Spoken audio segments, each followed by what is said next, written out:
Hey folks, welcome back to Transplant Helper again today. My name is Jim Merle, and today we're going to be putting another video yet in our playlist ripped from the headlines. Now, I'll admit up front, these are probably my least favorite videos to do because they're oftentimes surrounding so much controversy, that sort of thing, particularly when it comes to the transplant world. In today's article or news story we're going to be looking over directly can affect us if the facts in the case turn out to be one thing or another. Now, you'll understand that when we get into it, but basically, here's the headline. This comes straight off the pages of a news story here in Alabama, my home state. But here's what the headline says. A family claims an inmate had no heart when his body was released from Alabama prison. Now, right out of the gate, it comes to mind, and it did to others that reached out to me, the kind of the underworld of organ sharing, organ donation, and the potential wrongdoing that's done in other places around the world.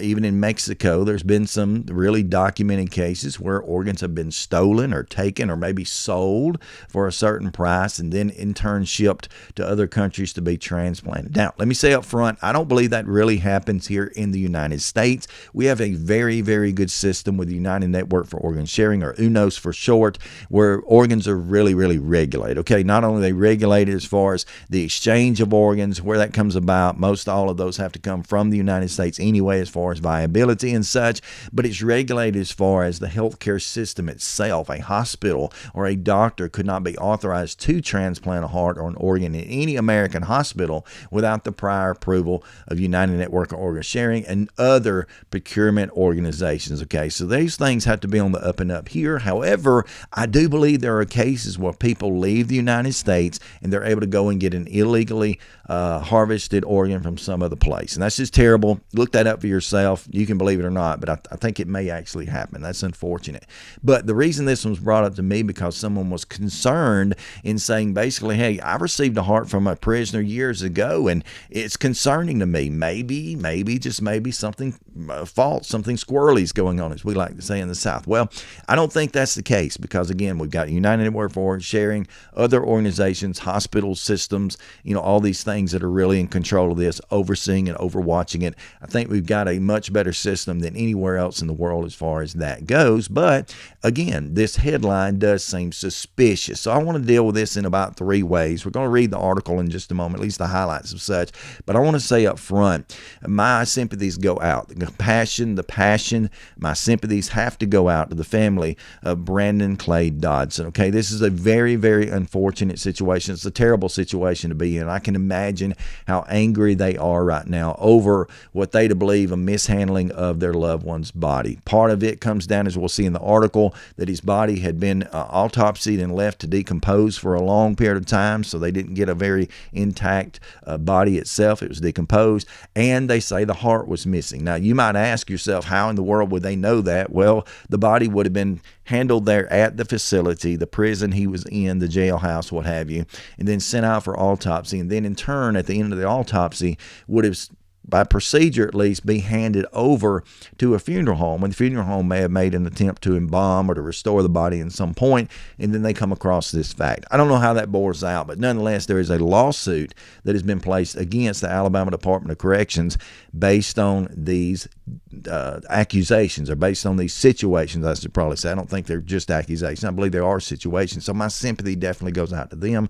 So please pray for this family that they would have strength and courage during this time, and they'll be able to get the answers that they really deserve and need. No one, no matter the situation, whether in prison or in any other situation for that matter, deserves to be mistreated or disrespected. And if it be the case that this man was, it needs to be taken care of. It needs to be figured out, and they need to let out all the information that's given there or could be given, so that they can have some sort of resolve. But as far as the article itself, let's just read some of it. It says here, in Birmingham, Alabama, this comes from one of our local CBS 42 affiliate stations, a family is suing the Department of Corrections after a body of their son who died in Ventress prison of Barber County allegedly had his heart missing and was decomposing. Brandon Clay Dodson, 43, died on November the 16th, 2023 at the Ventress, the same day he was up for parole, according to the lawsuit filed by the federal court by his estate. Now, that within itself, that'd be a terrible thing, no matter how he died, even if it were for natural causes, whatever. It's just terribly disturbing and depressing thing, sad thing, grief a stricken thing if that had occurred and did. But it says down here, scrolling a little bit farther, it says, after spending days trying to collect Dodson's body from the Alabama Department of Corrections, the family finally received their son's body on November 21st. So let's just look at that. He died on, what did we say? November 16th. They received his body on November 21st. However, the family claims that Dodson's body had severely decomposed by that time, and after consulting with an autopsy pathologist to examine Dodson's body, the family discovered that his heart was missing. The Alabama Department of Corrections, or an agent responsible for conducting the autopsy or transporting the body to his family, had inexplicably and without required permission from the Dodson's next of kin removed and retained Dodson's heart, the lawsuit stated. Then the final line, the Dodson family is asking for his heart to be returned to them, as well as answers on what happened to him. Well, again, that's completely understandable. The defendant's overall mistreatment of Mr. Dodson's body, it says here, and the family amounts to an outrageous conduct that is needless and reckless and intensified the family's emotions and distress, according to the lawsuit. The AODC, Alabama Department of Corrections, has not responded to the lawsuit. Now, as far as the article goes, there are several facts in here. I mean, it's just a fact this man died. It's a fact he died in prison. It's a fact he died young. I mean, he was 43 years old. So all those are facts. As far as what has happened with the body in the intermediate, I'm not absolutely sure, but I think the article does kind of reveal something that goes on here, and it comes down to what I would call protocol. Okay, now protocol basically in the state of Alabama, I can tell you this, protocol is that if anyone dies under suspicious situations, particularly if it's a child, this man not being that, but if it were a child, under suspicious situations where there is no cause of death readily available, maybe the doctors just are not familiar with the person or the case and they can't find a really easy cause of death, like you couldn't say, okay, I know he had a heart attack, or I know he was stabbed or shot, or whatever that situation. If that cannot be found, the state of Alabama is going to require for them an autopsy. On top of that, anyone who dies in state custody, whether that's in prison or maybe they're a child or something, their custody's in the state's hands, maybe through a Department of Human Resources situation, child welfare, anyone who dies under state's custody is going to be required to have an autopsy. Okay, and that is what happened here. This man, the family basically says toward the end of that, we read it somewhere, that they removed his, I'll put it back up on the screen, it says that Dodson's next of kin did not know that the autopsy was taking place, perhaps, and especially if they were going to be removing his heart and not returning it. Of course, again, that's very disturbing. My heart goes out to them. My sympathies, my prayers go with them for understanding and strength through this difficult time. But what we have to understand is protocol is that if a person dies in state custody, like a prison situation he did, there will in turn be the requirement by the state to do an autopsy. That's not only a part of the investigation, but even if it were apparent natural causes, I don't know what this was, but even if it were apparent natural causes, an autopsy would still be mandated by the state because he was in state custody. And you can understand that because they don't want later accusation to come up or misconduct or be able to come back later and say, well, my loved one died because someone murdered him, whatever. You know, prisons are very difficult places, very rough places. And so they always do that. That's kind of a watch your back situation. That's just going to happen. So whether or not this family understood, and it's hard to tell by the article, but whether or not they understood an autopsy was going to be performed, I'm not sure. An autopsy was performed, though, and that's standard procedure. As a matter of fact, right over here, I'll put up on the screen in just a moment. Here's what we find. This is according to basically the national system, but particularly Alabama. It says after death and immediately after death, a prison doctor is notified by the prison of the management to inform the police and the coroner of corrections of the death itself. Corrections staff then secure the scene, it says, for an investigation, and police investigate the scene responsible for removing the body for an autopsy. Okay, that's just standard protocol. That's what's going to happen in every single case. So I'm not even puzzled by the fact that this man was put to having an autopsy. That's just a necessary part. It's mandated, it's protocol, it's what it is. Now, what oftentimes gets overlooked, and I'm just saying this in general, okay, and again, I sympathize with this family over this, what oftentimes gets overlooked is we see an autopsy basically like it may be on TV. That is, they take a person in, they put them on a a bed, a cart, whatever.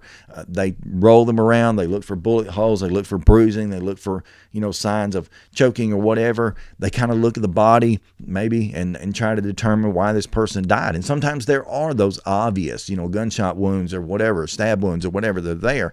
But that's not all an autopsy is. An autopsy, in every case, practically involves, and it did in this one, I'm sure, it involves that organs or the organs, including the heart, all organs, major organs, sometimes even the brain, are actually removed. I know it's grotesque to think about, and you hate to think of it this way, but in a standard autopsy, the protocol for this case is to do it. The procedure is to remove the organs. Okay, that's just what they do. They take the organs out of the body, they weigh them, they measure them, they examine them. Again, they may be looking for a gunshot wound in some cases. I don't think that's what happened here at all. A stab wound, whatever, I don't believe that. I think this is more of a natural cause thing, but they're looking for that. In the case of a healthy person who dies suddenly without any warning, they will take those organs out, and based on the visualization, the looking over those organs, or the weight or the sizing, or whether they can determine, okay, this person had liver disease, or this person had an enlarged heart, or whatever. It's just medically just kind of what they do. And so the fact that this man's organs were removed would be standard procedure. That's a part of this. Now, I can't explain to you why it wasn't returned. However, I did find an article I'll pop up here on the screen that kind of goes through the process. It says, first, the visual exam is done. We can assume that. Second, a microscopic or chemical exam is done. We can understand that. Thirdly, the organs are removed, like I just referred to, and they're weighed and sectioned out. Then a final report is made, and then at the very bottom of this, it makes this statement: autopsies may take 2 to 4 hours.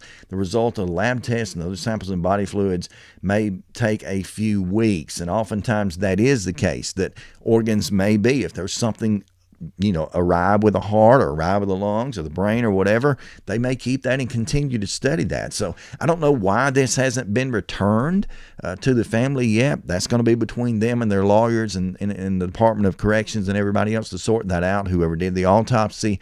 I don't know why. I would only be guessing, but I would make a guess that probably during the autopsy, that's why the organs are removed. That's probably fact. And why they're being retained may be that they're continuing to test. They're continuing to examine, because ultimately families do typically want answers in the end of this. They don't want to be told, well, we did a kind of a half-efforted autopsy. We couldn't find anything, so we don't know why he died. I think in the end of this, they would be more satisfied if they could say, okay, this is your loved one. It's unfortunate that he died. It's a terrible situation. We apologize, and maybe make some sort of, sympathetic effort toward them. I don't know how that would go out, but then they could say, okay, your loved one died of a blank, a heart attack, a stroke, or whatever they might discover. And so I don't know how this is going to play out. I really do hope the body, the heart is brought back to the family so it can be put with the body and buried, traditionally and standardly like we would do. Sympathies go out to them, but I would assure you this has nothing to do with what we might call black market organ sharing or anything like that. This is just all on the up and up. It's standard protocol, it's standard procedure, but me and the way I look at this, I have to look at it with passion. So the family of this particular man, this Brandon Clay Dodson, my sympathies go out with you. My prayers are there for you. I can't imagine your pain. I can't imagine how upsetting this is. So just know I'm praying for you, and I know hundreds or thousands of people across the state are praying and pulling for you. And you do deserve answers. You do deserve to know what happened to this son, daughter, father, whatever of yours. You do deserve answers, and you do deserve some closure and some respect to be shown. So I hope that there's been no wrongdoing here. I'm not going to put it past anybody, particularly the Department of Corrections of Alabama, are notorious for things kind of going awry. But in this case, no panic, no foul as far as improper organ, harvesting or donation, whatever. None of us in the transplant world have to worry that that's what was in the process of being done or has been done. It just hadn't happened that way. So I hate to bring these topics up, but sometimes when it hits the news, answers, discussions at least need to be given, and I'm thankful that I can be a part of doing that. So thank you so much for joining me. I invite you in the comments, kind of, give your 2 cents, but please be kind in that, be compassionate toward the family, and look at only the facts that we have, because we just don't have a lot of facts. The facts are he died. The facts are he had an autopsy. The facts are his heart hasn't been returned learned yet, and we don't know why. That's the facts. But thank you so much for joining me today. Until next time, stay stronger, my friends.